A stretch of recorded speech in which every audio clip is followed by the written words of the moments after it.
Bakers and movers என்ற பெயரில் சட்டவிரோதமாக வெளிமாநிலங்களில் இருந்து மதுபான வகைகளை கடத்தியவர்களை போலீசார் கைது செய்தனர்.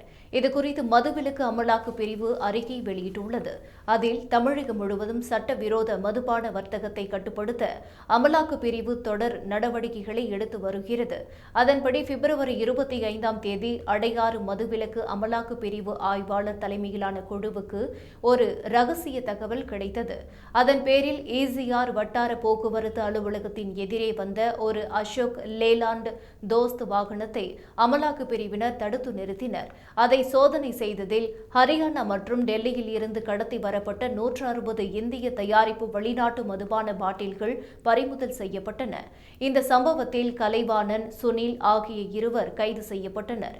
அவர்களிடம் நடத்தப்பட்ட விசாரணையில் சுனில், அவரது சகோதரர் சுபாஷ் ஆகியோர் பேக்கர்ஸ் அண்ட் மூவர்ஸ் என்ற போர்வையில் வணிக பார்சல் லாரிகளை பயன்படுத்தி மதுபான கடத்தில் ஈடுபட்டதும், சென்னை ராயபுரத்தில் இருக்கும் ஒரு கிடங்கில் கடத்தப்பட்ட மதுபானங்களை பதுக்கி வைத்ததும் தெரியவந்தது.